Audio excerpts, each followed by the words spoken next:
वैदिक सनातन धर्म का मूल जड़ वो गाय को माना गया है। जड़ सुरक्षित रहेगी तो सब कुछ सुरक्षित रहेगा, और जड़ समाप्त हो गई तो सब कुछ समाप्त हो जाएगा। हमारी बातें भगवान की कृपा से प्रायः सब सही ही होती है।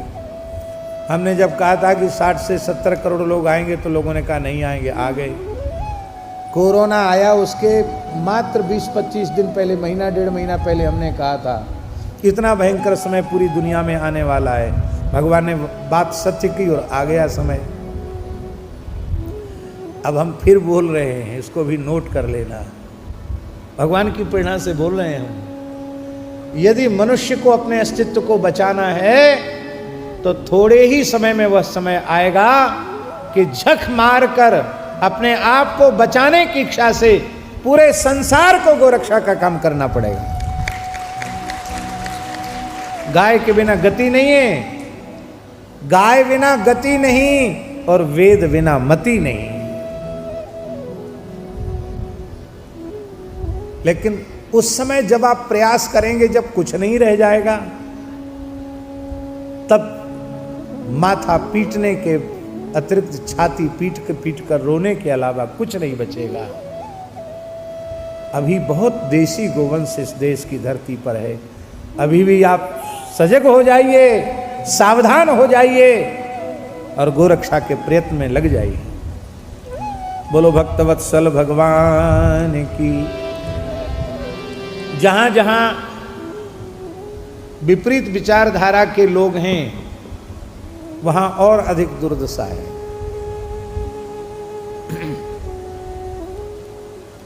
हम किसी पार्टी का प्रचार नहीं कर रहे हैं, लेकिन हम आपसे पूछते हैं, ईमानदारी से निर्भयता पूर्वक उत्तर देना। महाराष्ट्र में और किसी की सरकार होती, अन्य किसी विचारधारा की पार्टी की सरकार होती, तो क्या महाराष्ट्र की धरती पर गाय राज्य माता का दर्जा प्राप्त कर सकती थी क्या? आज बंगाल की ये दुर्दशा है स्वामी जी। हम पहली बार जब कलकत्ता गए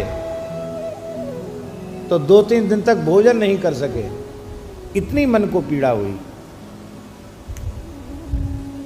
मुसलमानों की बकरीद का समय होता है, मंदिरों के सामने से, हिंदुओं के घरों के सामने से ऐन जिनके भरे हुए हैं दूध से, ऐसी बढ़िया बढ़िया सुंदर सुंदर गाय बछड़े वाली गर्भिणी गाय, उनको घसीट करके ले जाते हैं। आप कुछ नहीं बोल सकते उनके सामने, आपको जेल की हवा खानी पड़ेगी। क्योंकि पहले कम्युनिस्टों का शासन था, उसके पहले कांग्रेस का शासन था, अब ऐसी शासिका का शासन है जो अटल जी के समय संसद में चिल्ला चिल्ला कर कह रही थी, जब गोरक्षा का बिल पेश किया गया था, रखा गया था, आपको याद होगा, उसमें चिल्ला चिल्ला कर कह रही थी, मैं गाय खाती हूं, हम बिल्कुल इस प्रस्ताव को स्वीकार नहीं करते हैं। वो स्पष्ट चिल्ला चिल्ला कर बोल रही थी, मैं गोमांस खाती हूं। आज बंगाल की ये दशा है। बहुत बड़े पैमाने पर बंगाल की सीमा से बांग्लादेश में गोवंश की तस्करी, गोवंश जा रहा है। और बांग्लादेश में हिंदुओं की क्या दशा हुई आपको पता नहीं है क्या?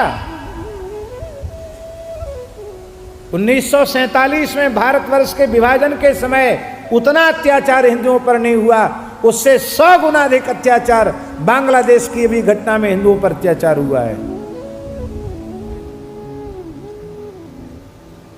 आप लोग संगठित नहीं हुए तो वह दिन दूर नहीं, वही सब कुछ यहां भी होने वाला है।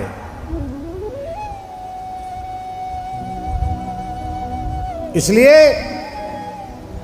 यदि आप भारत माता से प्रेम करते हैं, ईमानदारी से भारत राष्ट्र से प्रेम करते हैं, अपने आप को भारतीय मानते हैं, सनातनी मानते हैं, तो कम से कम भारतवर्ष के किसी भी प्रांत में गो विरोधी विचारधारा के लोगों को उखाड़ फेंकना चाहिए।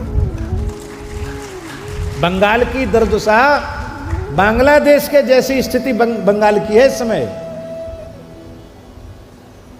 बंगाल में चुनाव आने वाले हैं, कांप तो रही हैं, क्योंकि भगवान की दया से इस समय कुछ इतना बढ़िया अवसर सनातन के लिए आया है। कुंभ की सफलता भी लोगों को पच नहीं रही है। सबके जो विरोधी है ना, उनके पेट का पानी नहीं पच रहा, रोटी तो बहुत दूर है, पानी नहीं पच रहा उनको, करवटें बदल रहे हैं, बड़े परेशान हो रहे हैं। लेकिन हम फिर कहते हैं व्यासासन से कि बंगाल में अथवा और किसी प्रांत में यदि चुनाव आने वाला हो तो फिर एक बार हिंदुओं को संगठित होकर के सारे मतभेद भुला करके निर्भयता पूर्वक, विवेक पूर्वक राष्ट्रहित के लिए, गोरक्षा के लिए मतदान करना चाहिए, जिसमें बंगाल में जो गोवंश की दुर्दशा हो रही है वो दुर्दशा न हो, बंगाल में जो हिंदुओं की दुर्दशा हो रही है वो दुर्दशा न हो।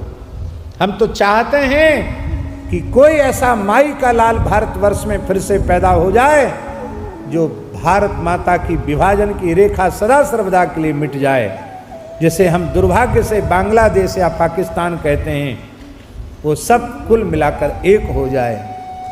भगवान कृपा करेंगे, कभी भारत भी हिंदू राष्ट्र होगा और नेपाल भी पुनः हिंदू राष्ट्र के रूप में प्रतिष्ठित होगा। भगवान की कृपा से होगा। हमारी वाणी में कोई ताकत नहीं है, पर भगवान की कृपा से होगा। त्रिकूट में एक महात्मा भजन करते थे, रामानंदी साधु थे, खूब बढ़िया नाम जप करते थे। पूज्य पुजारी श्री रामचंद्र दास जी महाराज उनके निकट रह करके, तो महाराज जी की कथा हुई। ये बात है सन 1986 की, 86 या 87 होगी, हम भी गए थे। तो महाराज जी की भागवत जी की कथा हुई और वो संत रात दिन भर जप करते थे गुफा में। महाराज जी बाहर पौड़े थे तखत पर और वो आए, आकर के महाराज जी का धीरे धीरे चरण दबाने लगे। महाराज जी संतों को बहुत आदर देते, उठ के बैठ गए। भक्तमाली जी महाराज, अरे महाराज क्या करें? बोले महाराज जी वैसे तो हम मौन रहते हैं, समय कम मिलता है, लेकिन एक जिज्ञासा है। बोले आप सब संतों की, गुरुजनों की कृपा से श्री चित्रकूट धाम में रहकर श्री मंदाकिनी का सेवन करते हुए, कामदगिरी की परिक्रमा करते हुए यहाँ निवास कर रहा हूँ। प्रयास करता हूँ कि जितना हो सके अधिक से अधिक राम नाम का जप करूँ, लगाऊं, लेकिन कोई लाभ की अनुभूति नहीं हुई, कुछ अनुभव नहीं हुआ।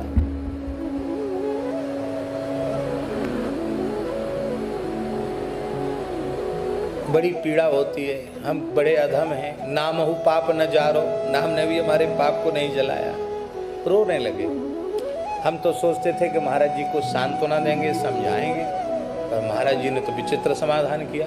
महाराज जी बोले जिस काम से फायदा न हो, लाभ न मिले, वो काम ही क्यों करना? राम राम कर रहे हो, कोई लाभ हो नहीं रहा है तो काहे के लिए राम राम करो? छोड़ो, नाम जपना छोड़ दो। महाराज जी ने आज्ञा किया। जैसे ही ये कहा राम नाम जपना छोड़ दो, मेरे आंखों के सामने की घटना है।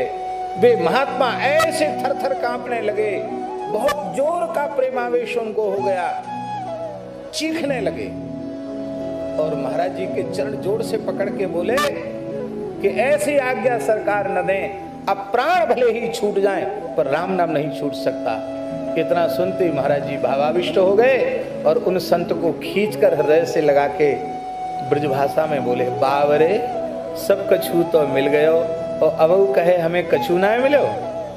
महाराज जी ने ये शब्द कहा। नाम में प्रेम होना, यही नाम की अनुभूति है, यही नाम का प्रसाद है।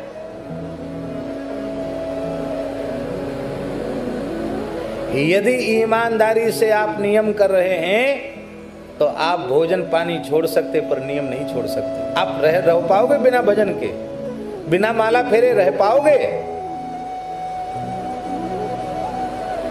यही है उपलब्धि। श्री अच्युतानंद दास जी नाम के महापुरुष हुए, महान योगी थे।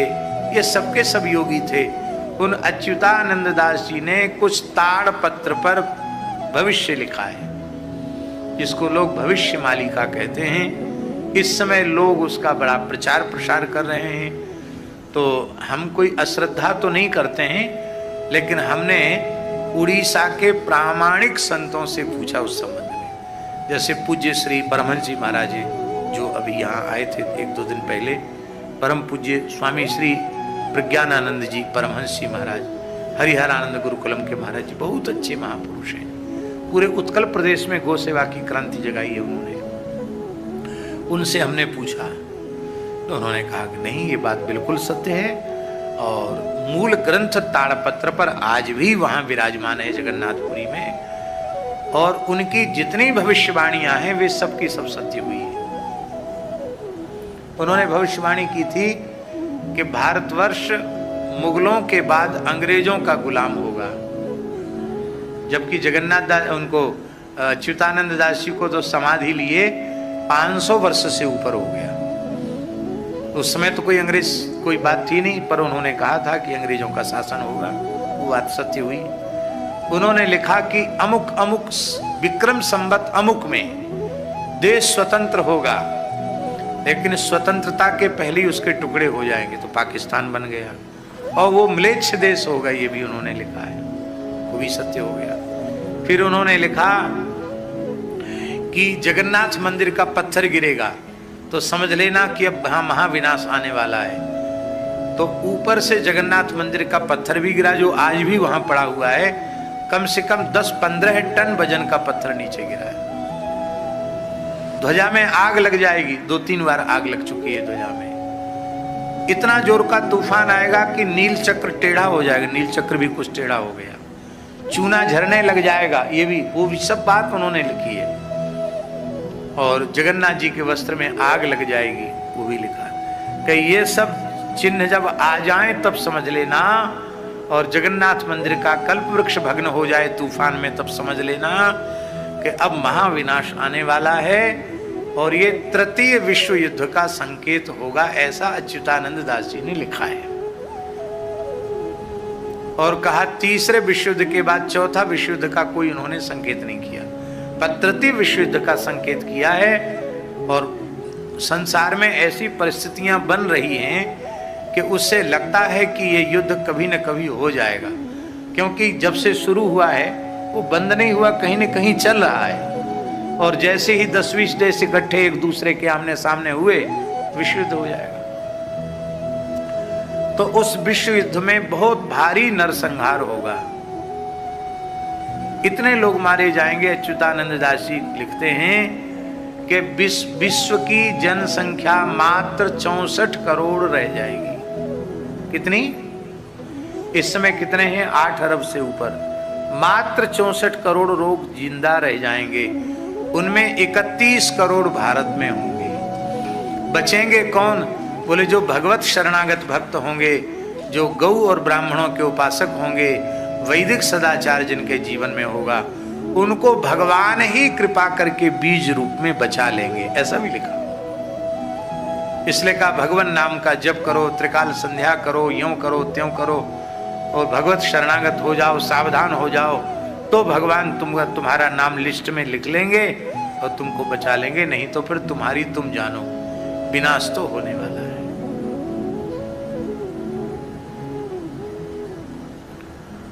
और उन्होंने भी ये बात लिखी है कि मरु और देवापी को भगवान इस धरती का शासन सौंप देंगे।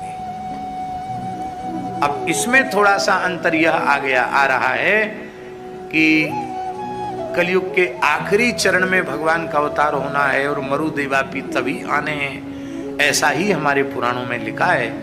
तो ये कैसे होगा, इस संबंध में भी उन्होंने प्रश्न भी किया है अपने मूल ग्रंथ में, और उसका समाधान भी किया है कि जितना अधिक पाप बढ़ेगा तेजी से, उतनी अधिक कलयुग की आयु नष्ट होगी। और सोमवती अमावस्या, सूर्य ग्रहण, चंद्र ग्रहण आदि से कलयुग की आयु कम होगी। कम होते होते इतनी कम हो जाएगी कि इस तृतीय विश्व के युद्ध के बाद भगवान कल्कि का प्रभाव दिखाई पड़ेगा, और 1000 वर्ष के लिए कम से कम फिर से समय बदल जाएगा, ऐसा। और श्री सूरदास जी ने भी एक पद में इस प्रकार की बात लिखी है, वो पूरा पद हमें याद नहीं है, कहीं लिखा तो था लेकिन भूल गए, शायद सीता शरण जी के पास होगा तो पता नहीं। रेमन धीरज क्यों न धरे, ये सूरदास जी का पद है। यदि आजकल लोग मोबाइल चलाना जानते हैं, उसके विशेषज्ञ हैं, यदि कोई इस प्रकार का विशेषज्ञ हो और उसमें खोजना जानता हो, रेमन धीरज क्यों न धरे सूरदासी का पद, शायद हो सकता निकल आवे। हम जानते नहीं उस विषय में, लेकिन आजकल लोग खोज लेते हैं, शायद निकल आवे। तो वो उसमें ऐसा है, रेमन धीरज क्यों न धरे, संबत 2000 के ऊपर ऐसा काल परे, पूर्व पश्चिम उत्तर दक्षिण 34 प्रजा मरे। सूरदास जी लिख रहे हैं। और इसमें लिख रहे हैं, सहस बरस लग सतयुग व्यापे, ये पूरी महामारी के बाद, मरने के बाद फिर सहस बरस लगी सतयुग व्यापे, 1000 साल के लिए धरती पर सतयुग जैसा समय आ जाएगा। सहस बरस लगी सतयुग व्यापे, धर्म की बेल फरे।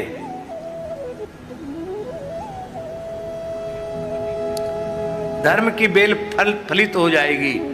और सूरदास यह हरि की लीला, तारे ना ही टरे, रेमन धीरज क्यों न धरे। जाति स्मर जानते हैं? नहीं जानते। पूर्व जन्म की जिन्हें याद रहती है उनको जाति स्मर कहते हैं। पूर्व जन्म की याद जिनको रहती है उनको जाति स्मर कहते हैं। किसी किसी को याद रहती है अपने।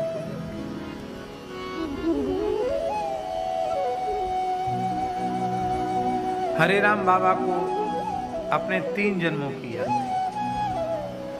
बोले इस जन्म के पूर्व हम करौली के महाराज थे, भंवर सिंह।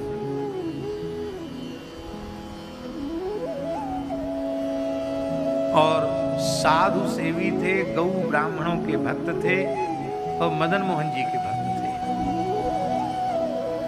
हमारे भाई से विरोध चल रहा था, उस भाई ने हमको शत्रुतावश पीछे से गोली से वार करके मुझे मार दिया।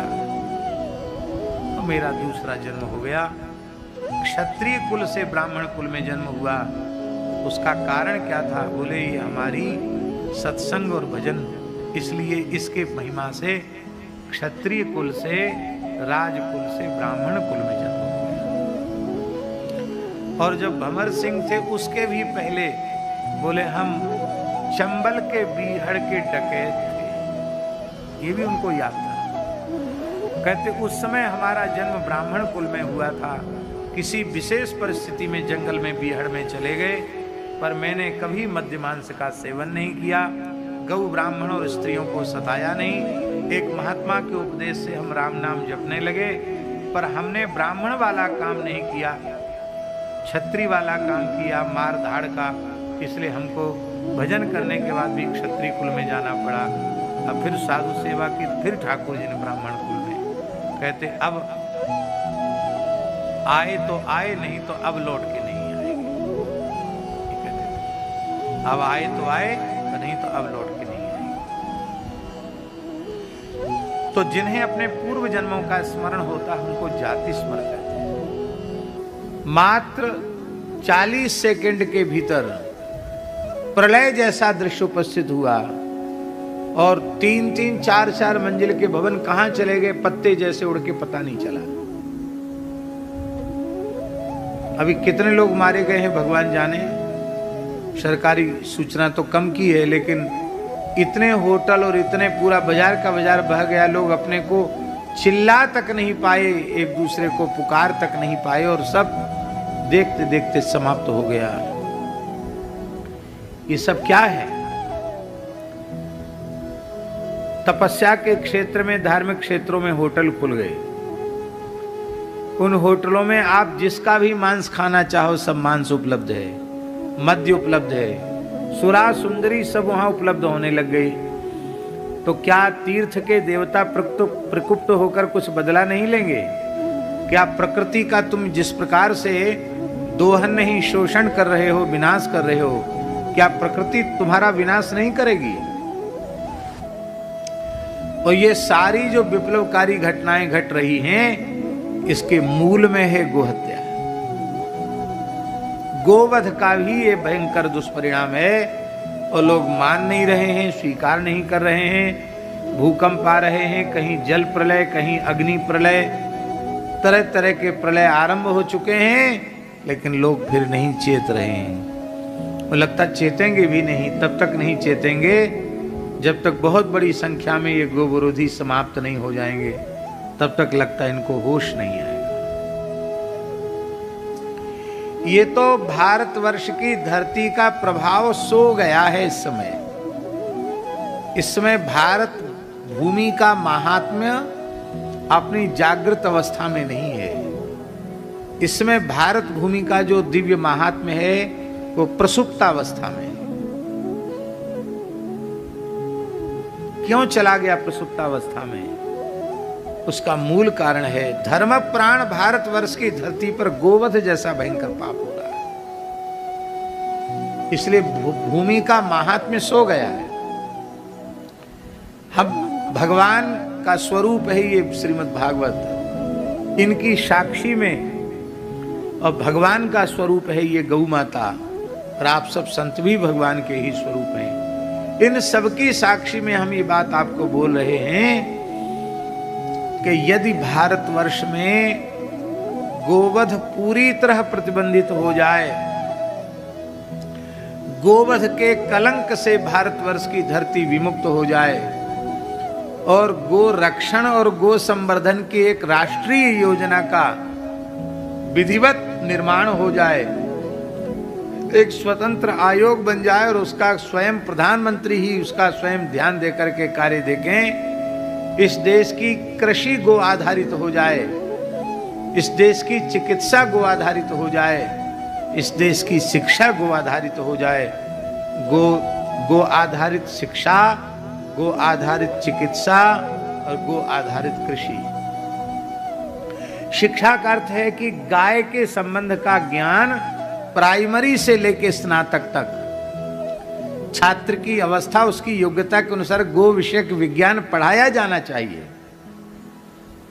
आपकी गाय के प्रति अगाध श्रद्धा है, इसलिए भगवान ने जिस जिस पद पर आपको भेजा, आपने कुछ न कुछ बढ़िया काम गाय के लिए किया।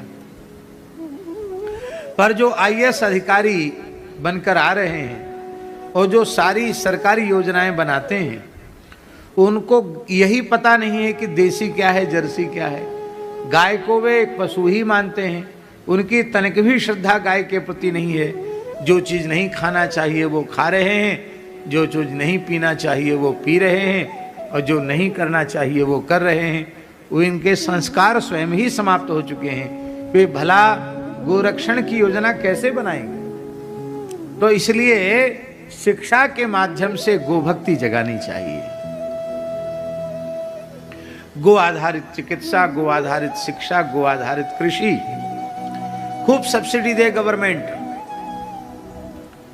पर उसी को सब्सिडी दे जो गो आधारित कृषि करे। कितने लाख करोड़ फर्टिलाइजर्स के लिए मंजूर करती है रश्मि भाई बताते, हम तो भूल जाते हैं संख्या हैं। 2 लाख करोड़,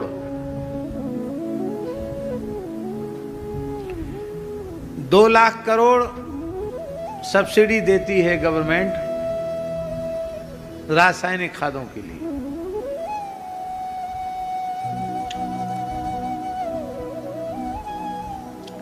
$2 लाख करोड़।